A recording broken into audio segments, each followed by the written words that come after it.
মার্কিন যুক্তরাষ্ট্রের ঐতিহাসিক প্রেসিডেন্ট এব্রাহাম লিঙ্কন একটি কথা বলেছিলেন, believe half of what you read and none of what you hear. তার মানে পড়া খবর অর্ধেক বিশ্বাস করবা, শোনা কথা একদমই বিশ্বাস করবা না। তো এখানে আমরা দেখি আজকের আলোচনা যেগুলো হয়েছে, ষড়যন্ত্র, গুজব, এই যে পদ্মা সেতু নিয়ে কানাডার আদালত শেষ রায়, দেখেন এটা কিন্তু শুধু রায়, একটি রায় না, এটি ছিল শেষ রায়। কারণ কেস কিন্তু শুধুমাত্র একটি ছিল না, কেস অনেকগুলো ছিল। মোশাররফ হোসেন ভূঁইয়া যোগাযোগ সচিব, ওনার বিরুদ্ধে কেস, মন্ত্রীর বিরুদ্ধে কেস।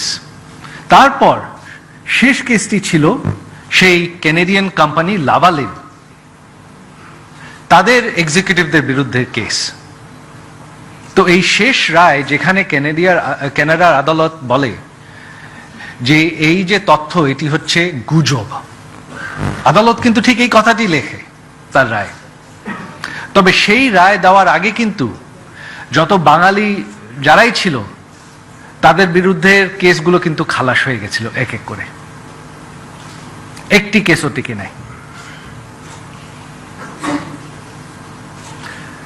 তো এই গুজবের উপর ভরসা করে এত বড় কেস, এত বড় ষড়যন্ত্র কিভাবে আসে? ইতিহাস আপনারা অনেকেই জানেন, কিছু কথা আপনারা জানেন না, কারণ সেগুলো কোনোদিন খবরে আসেনি।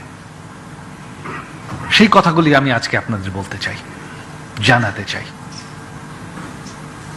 আপনারা জানেন যে ষড়যন্ত্র কোথা থেকে শুরু হয়। 2009 সালে ক্ষমতা আমরা যখন সরকার গঠন করি, আমাদের আওয়ামী লীগ সরকার, তারপরে নরওয়ের একটি টেলিভিশন চ্যানেল তারা তদন্ত করে আবিষ্কার করে যে গ্রামীণ ব্যাংক থেকে টাকা পাচার হয়েছে, আর বেশিরভাগ টাকাটি ছিল নরওয়ে সরকারের দেওয়া। তার জন্যই তাদের এখানে মনোযোগ। কি হয়েছিল? তখন আমরা আমাদের আওয়ামী লীগ সরকার এটা তদন্ত করি, তদন্ত করে দেখি আমরা আসলেই যে হ্যাঁ, শুধু টাকা নয়, $100 মিলিয়ন, একটু ভেবে দেখেন, $100 মিলিয়ন পাচার করা হয়েছিল গ্রামীণ ব্যাংক থেকে। তবে তখন তার সঙ্গে সঙ্গেই দেখা যায় যে নরওয়ে সরকার একটি চিঠি দেয়, চিঠি দিয়ে বলে যে না না, টাকা ফেরত দেওয়া হয়েছে। তারা কিন্তু বলে নাই যে টাকা পাচার হয় নাই, টাকা চুরি করা হয় নাই, তারা সেটা বলে নাই। তারা বলেছে যে টাকা ফেরত দেওয়া হয়েছে। তবে আসল ঘটনা কি? $100 মিলিয়ন চুরি করা হয়েছিল, কারণ এটা চুরি, এটা একটা চুরি। ফেরত দেওয়া হয়েছিল মাত্র $30 মিলিয়ন। $70 মিলিয়ন কোনো হিসাব নেই, হিসাব আছে, সেটাই আসছি আমি। তবে নরওয়ে সরকার চিঠি দিয়ে দিয়েছে যে না, টাকা ফেরত দেওয়া হয়েছে। অবশ্য খবরে তারপরে বেরোয়েছে যে সে গ্রামীণ ব্যাংকের যে ম্যানেজিং ডাইরেক্টর ছিলেন মোহাম্মদ ইউনুস, তিনি তো এই নরওয়েজিয়ান ডকুমেন্টারি বের হওয়ার পর তিনি খুব আর্জেন্টলি চিঠি লিখেছেন। সেই চিঠিও প্রকাশ হয়েছে যে তোমরা কিছু করো, নাহলে আমার সর্বনাশ হয়ে যাবে। তিনি বলেন না এটা মিথ্যা, তিনি বলেন আমাকে বাঁচাও, এটাই বলেছেন। আর নরওয়ে সরকার ওনাকে ক্লিন চিট দিয়ে দিয়েছে। তো এখানে যে ফরাসউদ্দিন সাহেব যে কথাটি বললেন, যে আরাফাত বললেন যে আমরা বিদেশিরা যেটা বলে সেটাই বিশ্বাস করতে চাই। আপনাদেরকে আরেকটি গল্প আমি বলি। বিশ্বের একটি বড় কোম্পানির চেয়ারম্যান, তিনি, এটা মেনলি ইউরোপিয়ান কোম্পানি, তবে সারা বিশ্বেই তাদের সংস্থা আছে, অপারেশন আছে, বাংলাদেশেও তাদের বিরাট অপারেশন আছে। তিনি আমেরিকান, ওনার সাথে আমার পরিচয়। তিনি আমাকে একদিন বলেন যে, জানো, আমরা তো সারা ইউরোপে ব্যবসা করি, ইউরোপে সব থেকে দুর্নীতিবাজ দেশের মধ্যে একটি কোনটা? চিন্তা করে দেখেন তো একটু। নরওয়ে।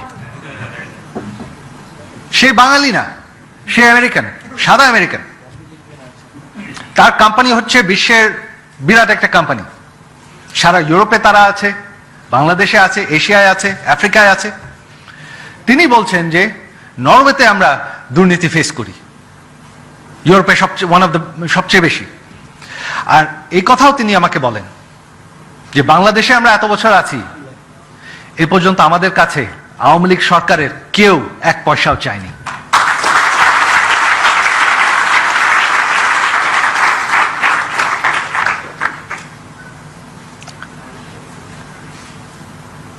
তো এই যে বিদেশিরা যেটাই বলে সেটাই সত্য, আর আমরা যেটা বলি সেটা মিথ্যা। এটা কেন? কারণ আবারও আরাফাত যে কথাটি খুব সুন্দরভাবে বলে যে আমাদের সুশীলদের মধ্যে, আমাদের সমাজের মাঝেই এক শ্রেণী আছে, তাদের কাজ কি?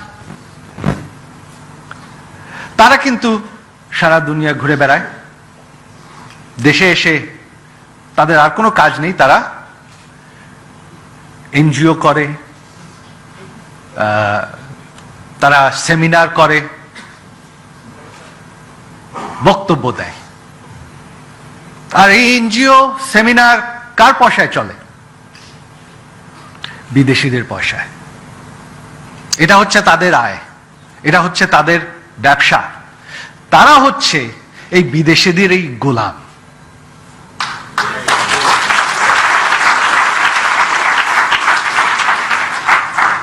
এই যে কথা ফরহাদউদ্দিন সাহেব বললেন যে হ্যাঁ, ভারতের সাথে পানির চুক্তি হয়েছে, তবে পানি আসবে না, পানি আসলে বলবে ঘোলাটে। এরাই এই কথাগুলি বলতে থাকে, কারণ সমালোচনা না করলে তারা বিদেশ থেকে টাকা আনতে পারবে না, সেমিনার করার কোনো তাদের সুযোগ থাকবে না, তাদের আয় বন্ধ হয়ে যাবে।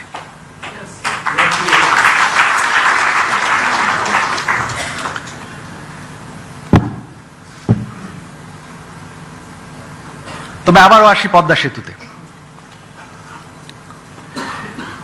এখানে যখন প্রথম আমাদের সরকারের কাছে দুর্নীতির অভিযোগ করা হলো, তখন বাস্তবতা কি? তখন কিন্তু প্রজেক্ট আরম্ভ হয়নি। বিশ্ব ব্যাংক কিন্তু একটি পয়সাও বিতরণ করেনি। তাহলে আপনি আমাকে বলেন, যেখানে কোনো টাকা খরচ করা হয়নি সেখানে দুর্নীতি কিভাবে হতে পারে? এটা কি সম্ভব?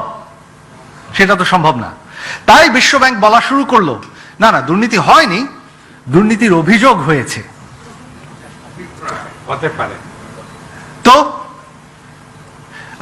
তখন আমরা তাদের কাছে তথ্য ছিলাম। তথ্যের কথা আপনারা জানেন কি? একটি পৃষ্ঠা একটা ডায়েরির, সেই ডায়েরি কোথা থেকে এসেছে তার কোনো চিহ্ন নাই। এখন এই ডায়েরি তো আমিও হাতে লিখে বানাই দিতে পারি, তাই না? এটার তো একটা অথেন্টিসিটির প্রয়োজন, সেরকম কিচ্ছু দেয়নি।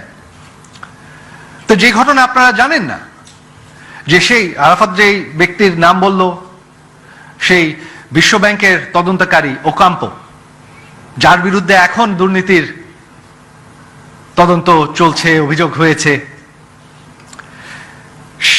তিনি আমাদের সেই দুর্নীতি দমন কমিশনের চেয়ারম্যানের অফিসে বসে অনেক আলাপ আলোচনা হয়েছে। দুর্নীতি দমন কমিশন তদন্ত করেছে, দুর্নীতি দমন কমিশন তাদের কাছে বারবার তথ্য চেয়েছে, এই এক ডায়েরি ছাড়া তারা আর কোনো তথ্য দিতে পারেনি। তখন এই ওকাম্পো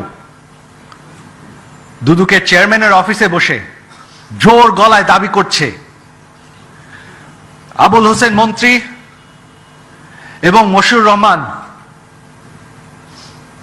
সাহেব উপদেষ্টা, ওনাকে আজকেই গ্রেফতার করতে হবে, তাদেরকে আজকেই গ্রেফতার করতে হবে। সেদিন রাত্রে আমাদের আইনমন্ত্রী গণভবনে আসেন প্রধানমন্ত্রীর সাথে কথা বলতে, সেখানে আমি ছিলাম। সেখানে তিনি এই কথাটি আমাদেরকে বলে। দুদকের চেয়ারম্যান বলেছেন, এই তথ্য দিয়ে তো আমি একজন মন্ত্রী এবং একজন উপদেষ্টাকে গ্রেফতার করতে পারি না, এটা সম্ভব না, এখানে তো কোনো কেস নাই, আরো তদন্ত দাও।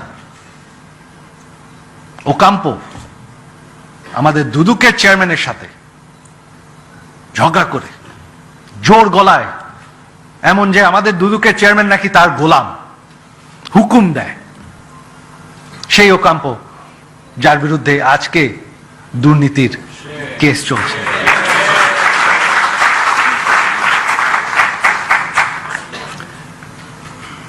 আবারও সে কে, কোথাকার? সে তো বিদেশি।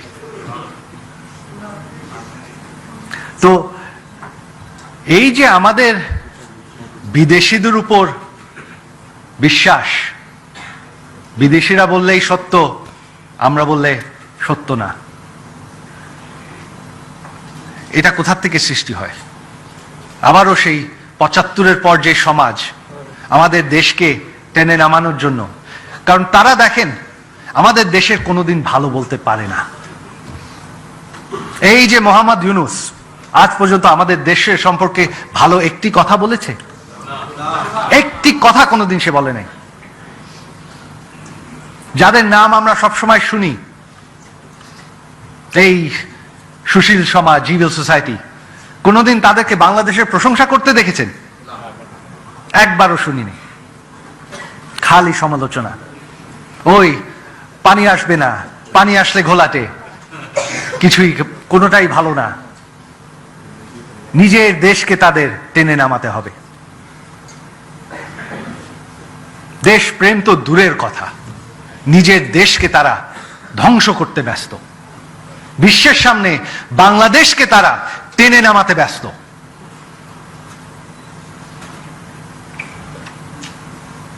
তো আমার অনুরোধ আপনাদের কাছে, আমার দেশের মানুষের কাছে, যে এই সকল ব্যক্তির কথা তো বাদ দিলামই, আমরা বিদেশিদের, আমরা কারো গোলাম না।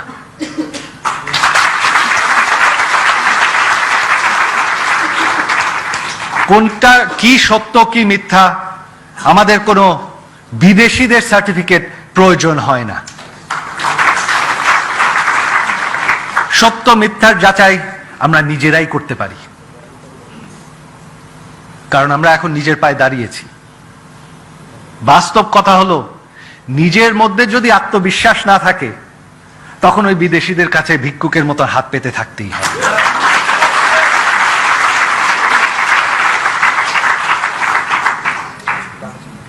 এই যে ফরাসুদ্দিন সাহেব যে প্রশংসা করলেন আমাদের সরকারের, যে পদ্মা সেতু নিজেদের অর্থায়নে করব আমরা ঘোষণা দিয়ে করেছি, এটা কিন্তু আমরা আন্দাজে করি না।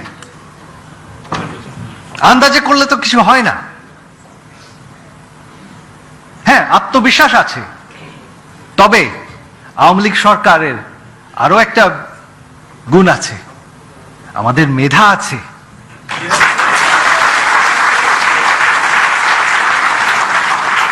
আমরা অঙ্ক করে, হিসাব করেই বলেছিলাম, হিসাব করেই দেখেছি যে হ্যাঁ, এটা আমরা নিজেদের অর্থায়নে করতে পারি, আমাদের অর্থনীতির উপর কোনো চাপ পড়বে না। এটা আমরা আন্দাজে বলি না। তবে দেখেন, এই যে অক্সফোর্ড থেকে পড়ালেখা করা বাবুরা, যারা মনে হয় বাংলাদেশে থেকে, বাংলাদেশে জন্ম হয়ে বড় হয়ে মনে হয় তারা বাংলাই বলতে জানে না, ইংলিশ অ্যাকসেন্টে তারা বাংলা বলে, তারা বলে যে না, চাপ পড়বে। কিভাবে বলে তারা? এই যে আওয়ামী লীগ সরকার ক্ষমতায় আসার পর এত বছর ধরে আমাদের অর্থনীতি যে গতিতে আগাচ্ছে, প্রত্যেক বছর আমাদের সরকারের বাজেট দ্বিগুণ হচ্ছে, 3 গুণ বাড়ছে, এটা তো আন্দাজে হচ্ছে না। হ্যাঁ, আমাদের বাংলাদেশের অর্থনীতি এখন বিশ্বের মধ্যে 33rd পজিশনে আছে।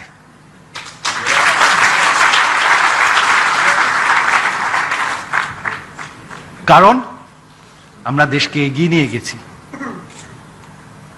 আর ষড়যন্ত্র মোকাবেলা আমরা একের পর এক করে যাচ্ছি। ষড়যন্ত্র কিন্তু শেষ হয়নি, ষড়যন্ত্র লেগেই থাকে। এটা একটা রাজনীতির একটা বাস্তবতা যে ক্ষমতায় থাকলে, রাজনীতি করলে সারাক্ষণ ষড়যন্ত্রের সম্মুখীন হতে হয়। কারণ যারা কোনোদিন মানুষের ভোটে ক্ষমতায় আসতে পারবে না, তারা সারাক্ষণ সুযোগে থাকে যে ষড়যন্ত্র করেই একমাত্র আমার ক্ষমতায় যাওয়ার পথ। এই মোহাম্মদ ইউনূস 111-এর সময় ঠিক কি চেষ্টা করেছিল? সে জানে যে কোনোদিন ভোট নিয়ে এসে একটা সিটও জিততে পারবে না। যখনই সামরিক সরকার এসেছে, তাদের সাথে হাত মিলিয়ে সে লাফ দিয়ে রাজনীতির মাঠে নেমে গেল। কারণটা কি? কারণ এই সুশীলদের একটা হিংসা আছে, একটা লোভ আছে। সেটা কি? সেটা হচ্ছে যে আমরা তো উচ্চশিক্ষিত, আমরা এত সুন্দর ইংরেজি বলি, বিদেশিদের সাথে আমাদের এত খাতির, আমরা এত টাকা বানিয়েছি। মোহাম্মদ ইউনূস ভাবছেন এই যে আমরা $100 মিলিয়ন বানিয়েছি, তবে আমার এত টাকা দিও, $100 মিলিয়ন দিও আমি ক্ষমতা কিনতে পারছি না। কারণ মানুষের ভালোবাসা ছাড়া ক্ষমতায় আসা যায় না।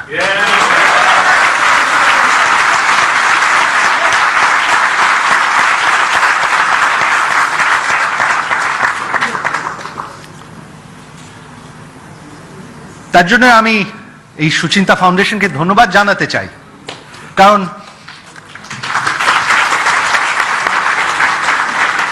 এই যে অপপ্রচার 75-এর পর থেকে স্বাধীনতার সপক্ষের শক্তির বিরুদ্ধে এই যে অপপ্রচার চলেই যাচ্ছে, এটা কিন্তু আগে মোকাবেলা হতো না, আমরা লাজুক থাকতাম। আমাদেরই একজন আওয়ামী লীগেরই একটি এটা স্বভাব ছিল, আসলে আমরা একটু হয়তো বেশি সৎ, যে আমরা মনে করি যে কাজ দিয়ে দেখাই দিলেই হবে। তবে আসলে তো সেটা হয় না। যখন এই মিথ্যা প্রচার চলতে থাকে একের পর এক, কিছু কিছু মানুষ তো এটা বিশ্বাস করা শুরু করে। তার জন্য এই মিথ্যা প্রচারের মোকাবেলা করার জন্যই আমাদের জোর গলায় সত্যকে তুলে ধরতে হবে, বারবার তুলে ধরতে হবে।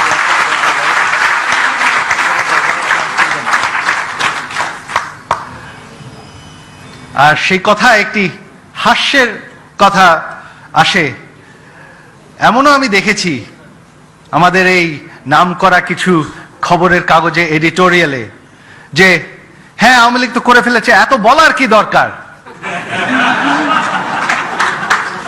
কারণ তারা জানে আওয়ামী লীগ যদি বলতে থাকে তখন তাদের মিথ্যা প্রচার কেউ বিশ্বাস করবেই না।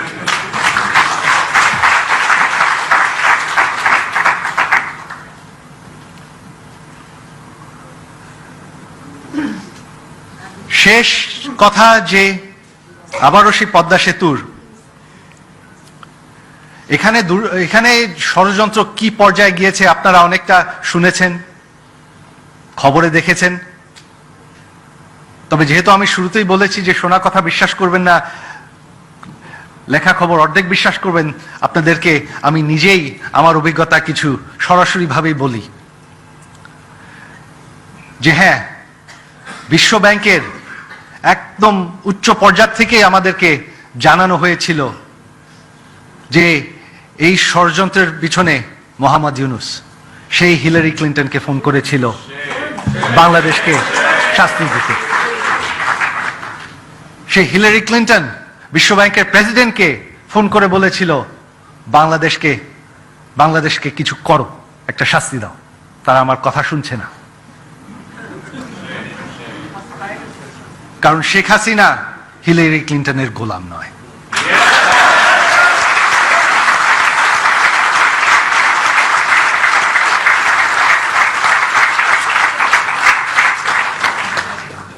তারপরে অনেক তো তর্ক বিতর্ক হয়েছে। আমাকে ব্যক্তিগতভাবেও আমেরিকান এম্বাসির প্রতিনিধি, আমি নাম বলবো, সেই জন ডেনেলোয়েটস, আমাকে ব্যক্তিগতভাবে সে হুমকি দিয়েছিল, হাসতে হাসতে, হাসি মুখে, যেমন কিছুই না। একবার না, দুবার, যে হ্যাঁ তোমার তো ট্যাক্সের অডিট হতে পারে। এখন সৎ থাকলে একটা সুবিধা আছে, ভয় পাওয়ার কিছু থাকে না।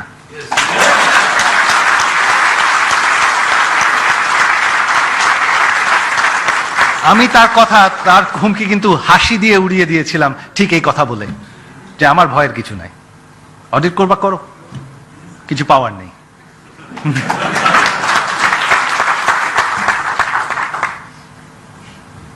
এই পর্যায়ে ষড়যন্ত্র ছিল। সেই ষড়যন্ত্র মোকাবেলা করে আজকে পদ্মা সেতু দৃশ্যমান।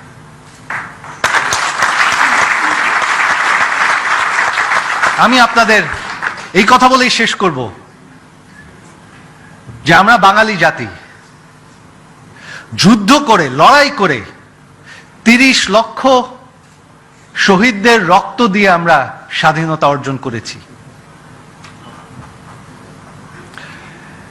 এত বছর ষড়যন্ত্রের পরেও গণতন্ত্র ফিরে এনে সেই ২১শে আগস্টের গ্রেনেড হামলা, ১৭ আগস্টের বোমা হামলা, এই সকল মোকাবেলা করে আমরা আজকে এই পর্যায়ে এসেছি, যেখানে আমাদের বাংলাদেশের সারা বিশ্বের মুখে প্রশংসা। নিজের দেশের উপর আত্মবিশ্বাস কোনোদিন হারাবেন না।